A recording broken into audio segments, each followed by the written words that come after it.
Bonjour Mawa, bonjour Hakim. Bonjour Pierre. Bonjour Pierre. Bienvenue, vous êtes à Mayotte. Nous sommes un tout petit peu éloignés l'un de l'autre parce que là, moi je suis à Saint-Malo, vous êtes à Mayotte. Il y a du soleil pour les deux et c'est super. Et puis il y a la même fête de l'aviation pour les deux et ça c'est top aussi. D'abord, heureux de vous rencontrer. Vous êtes des acteurs majeurs dans le monde de l'aviation et de la communication pour l'île de Mayotte et plus particulièrement peut-être pour l'aéroport. Eh bien, je vous laisse vous présenter l'un et l'autre. D'accord. Et je vais me présenter. Merci à Pierre pour la parole. Mawa, je suis Matruku Mawa Hibutin, à Mawa pour les intimes, président du cluster aéronautique de Mayotte. Je suis technicien et consultant aéronautique de métier et c'est avec plaisir qu'on lance cette année cette fête de l'aviation à Mayotte en collaboration avec mon très cher binôme, vice-président de l'association de Safara, que je vais laisser se présenter. Merci beaucoup. Donc, Hakim Ahmed, vice-président de l'association de Safara. Moi, je viens du monde du tourisme. Donc, je suis directeur de l'office de tourisme intercommunal de la 3CO à Mayotte. Et je suis également consultant en communication et passionné et amoureux de l'aviation. Donc, c'est tout un plaisir d'être là aujourd'hui avec vous. L'aviation, on le sait, on parle souvent des pilotes, mais il n'y a pas que des pilotes. Moi, je résume cela aux aviateurs. Alors, les aviateurs, pour moi, ce sont toutes les personnes de près ou de loin qui s'intéressent au monde de l'aviation, tant pour les métiers qui sont apparents, parce qu'il y en a à peu près 250 qu'on peut recentrer, et les métiers qui sont invisibles. Et vous avez eu le souhait de partager justement ce monde de l'aviation par le biais de la fête de l'aviation. Quelle est la raison pour laquelle ça vous est venu, en fait, de vous inscrire dans cette fête? Pour l'association de Safara, et donc pour ma part, c'était une évidence. Nous, on est en train de travailler depuis 2019 sur ce territoire pour essayer de changer un peu le regard qu'on peut avoir sur l'aérien et surtout faire connaître les métiers de l'aérien. Donc, dès qu'on a vu que c'était possible de s'inscrire, on n'a pas hésité une seconde. On s'est rapproché du cluster aéronautique pour dire c'est le moment. Le délai est court, mais la passion est tellement énorme qu'on va réussir à faire venir des gens. Donc, l'objectif, c'est ça, c'est surtout depuis l'année scolaire, jusqu'aux familles, aux passionnés, aux plus vieux. Donc, vraiment, on va être sur du 0 à 77 ans complet ou plus, parce que tout à l'heure, avant de commencer, on était en train de dire que lorsqu'on est dans l'aérien, c'est juste que lorsqu'on n'y est plus. Donc, lorsqu'on est, on est plus vivant. Mais voilà, c'est vraiment ça ce qui nous intéresse. Partager la passion et l'amour pour l'aviation. Et sur un territoire comme Mayotte, qui se trouve à 10 000 km de Paris, qui se trouve avec quelques difficultés pour pouvoir relier les îles, c'est une question centrale. Comment faire pour augmenter le nombre de personnes y travaillant, faire aimer l'aéronautique et peut-être arriver à changer les mentalités pour pouvoir désenclaver le territoire. C'est ça ce qui nous intéresse. Quand on est gamin, on pense tout ce qui est métier, quel qu'il soit. Du reste, c'est inaccessible. C'est pour celui qui l'a, parce que c'est un homme de chance, c'est un homme qui a réussi. Alors qu'en fait, celui qui a réussi, c'est celui qui peut-être 20, 10 ans ou 30 ans ou 50 ans avant s'était dit la même chose. C'est ça que vous vouliez faire. Rendre Et accessible aux jeunes en disant ça, c'est pour toi aussi. C'est exactement ça. Moi, pour nous, en termes dans le cluster, nous, ce qu'on s'est rendu compte, c'est que on a eu pas mal d'acteurs qui sont sur le territoire, que ce soit sur la partie pilotage, ULM, drone. Donc, on a pas mal un panel qui est assez complet et large. Mais ce qu'on s'est rendu compte souvent, on est des acteurs où on est très peu nombreux. Donc, on se connaît presque tous et on a la même réflexion et on a la même approche de l'aviation. Et on s'est dit, tiens, pourquoi pas aujourd'hui pouvoir, le souhait, c'est de développer le secteur aéronautique sur Mayotte. Et comment le développer si on ne forme pas les jeunes? Et pour former des jeunes, eh ben, il faut que ces jeunes-là s'intéressent et s'initient à l'aviation. Donc, quand je parle d'aviation, c'est au sens très, très large. Et le cluster, le but, c'est d'accompagner l'association Safara, c'est d'accompagner les opérateurs, que ce soit compagnie aérienne, que ce soit les dronistes, pour qu'ils puissent, eux, avoir un vivier de jeunes qui pourront demain prendre le relais et développer d'autres activités encore plus sur Mayotte. Donc, et la fête de l'aviation a tombé exactement au bon moment à la création du cluster, puisque c'était l'événement qui permettrait de rassembler tout le monde sur une même étiquette et voilà, comme on parle que c'est une famille hyper grande d'aviation, et ben déjà se rapprocher de la famille métropolitaine et pourquoi pas demain des autres dom-toms sur le Pacifique ou sur l'océan Indien. Donc voilà. L'aviation, comme disait Saint-Exupéry, est faite pour réunir les hommes. C'est un outil, c'est un prétexte aussi, et ça va être le prétexte de choisir une vie. Parce que quand on est gamin, on cherche un métier, on se dit qu'il y a des domaines dans lesquels on peut ou on ne peut pas accéder. Là, ça va être l'occasion pour vous de rencontrer tous ces gens-là. Alors, avec qui? Quels sont les acteurs sur la plateforme? On a parlé du LN tout de suite, mais quels sont tous les acteurs qui vont être présents? On a essayé d'élargir. Comme vous étiez en train de le dire, on parle des scolaires d'abord. Donc, on a essayé de pouvoir mettre l'académie de Mayotte dans la boucle. Et l'objectif, Top. c'est que cette dernière puisse nous ramener un certain nombre de classes. Et l'objectif, c'est que ces gamins puissent toucher, ne serait-ce que toucher l'avion, voir un moteur, toucher les compagnies aériennes qui sont là. On attend EWA, on a une compagnie un peu plus locale, EWA, Aerostral, Corsair. On essaye d'avoir d'autres professionnels qui sont dans la réflexion, dans l'innovation, comme le transport de marchandises par drone. On va avoir Mizofly, on va avoir DroneGo, qui est un drone qui permet de faire des images un peu plus pointues et précises. On va avoir des professionnels un peu plus sur la partie support de l'aéroport. Donc, on va avoir l'aéroport, on va avoir les pompiers, on essaye d'avoir les tours de contrôle, on essaye d'avoir les passionnés un peu comme nous sur l'association Safara, ceux qui ont des projets d'Hydrofly, ceux qui ont des projets de consulting, qui a aussi des réflexions pour la partie consulting aéronautique. On va essayer d'aller titiller un peu et de voir pourquoi notre destination coûte cher. Donc, on a des experts sur le coût d'une destination. On a essayé d'avoir Total et autres sur la partie carburant. Sujet un peu sensible, donc on ne rentre pas forcément, mais c'est un sujet sur lequel on a quand même envie de démontrer aux personnes que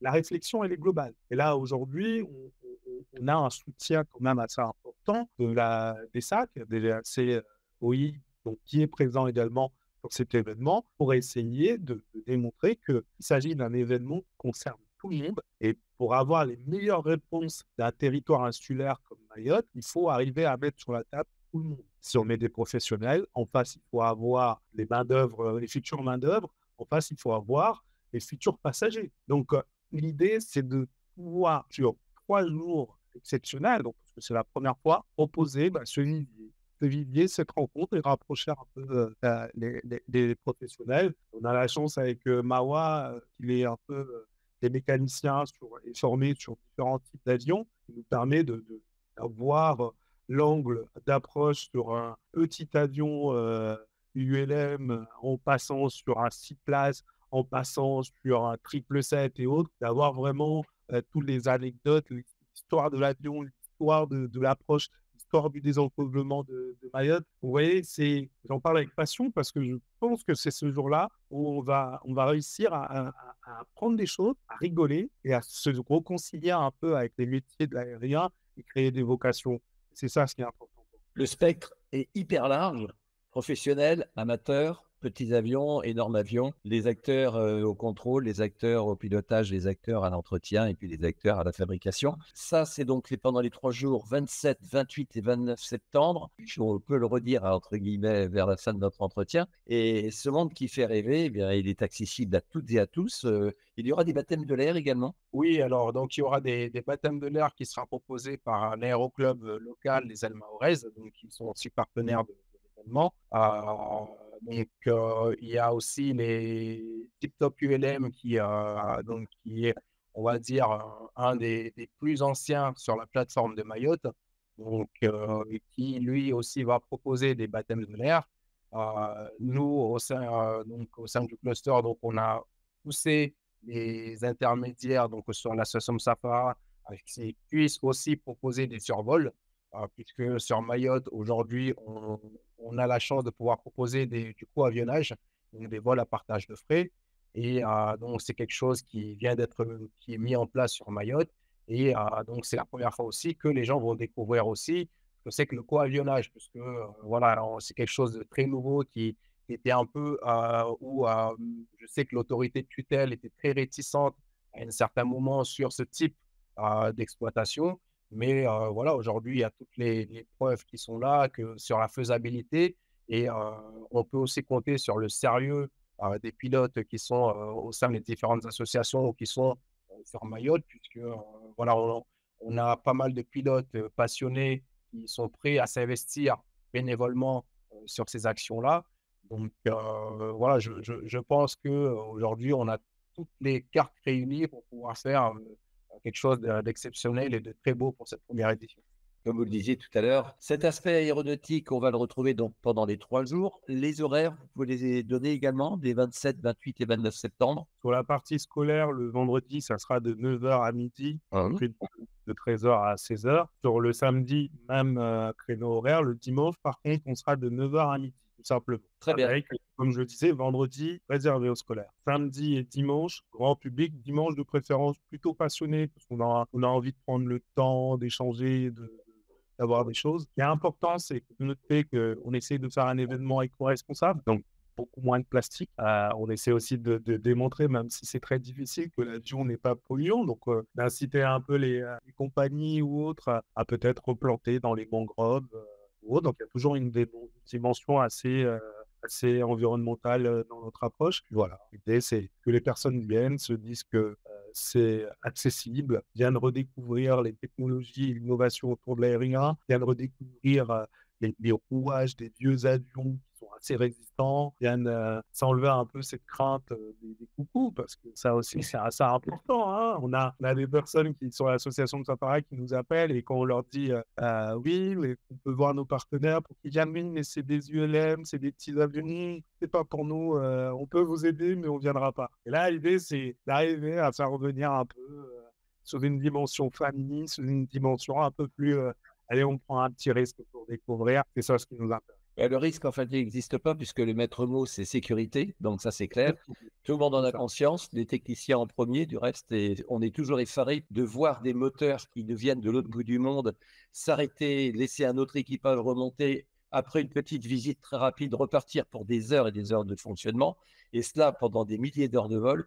Ah, c'est juste fabuleux. Donc, 4,5 milliards de passagers transportés en 2023, 0 accident commercial. Voilà, il n'y a pas un autre monde du transport qui peut se targuer de cela. Et puis, ce monde de l'aviation qui fait réunir les hommes sur cette planète, se faire rencontrer, se faire connaître, ça apporte de la paix. Et on parlait de l'écologie. L'aviation, s'il y a un petit message également, c'est que l'aviation, c'est la plus vertueuse des activités. Alors, les gens vont dire, attendez, tout le monde est écolo dans l'aviation. Pas du tout. Tout le monde est mercantile.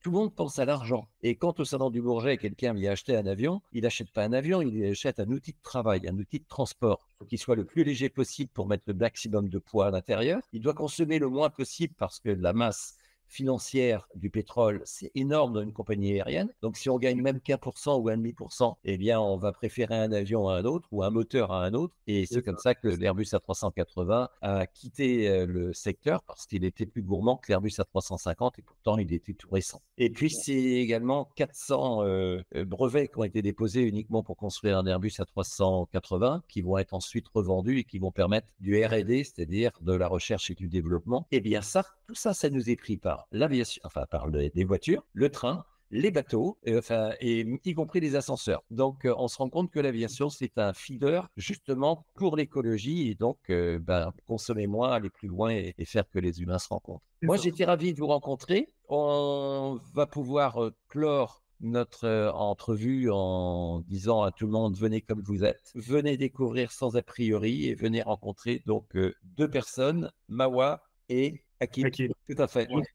Du coup, je voulais aussi remercier donc la BGTA, la PAF, donc la police aux frontières, qui sont des métiers support sur l'aéroport, qui permet d'apporter une sécurité côté ville et côté piste, donc, qui sont souvent très méconnus, mais c'est des personnes qui sont aussi dans le milieu de l'aviation et dans le milieu aéroportuaire. Aussi les offices de tourisme, puisque sans office de tourisme, il n'y aurait pas de tourisme. Donc, si pas de tourisme, les avions, généralement, c'est pour transporter des touristes. Donc, et on est sur une île où le tourisme est un axe de développement et donc avoir un accompagnement aussi de ces offices de tourisme intercommunal ou donc l'office. On peut les citer, hein, celui de l'Interco du Centre-Ouest et celui de la Petite Terre. Voilà. Et également l'intercommunalité de la Petite Terre qui sont partenaires de cette première édition. Et ça, c'est un soutien. On remercie beaucoup de leur approche et de toute l'aide qu'ils vont nous donner.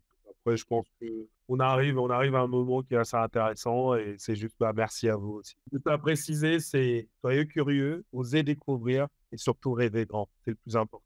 Alors ça, c'est une superbe conclusion. Magnifique. Je crois que je vous la reprendrai. Elle est trop belle.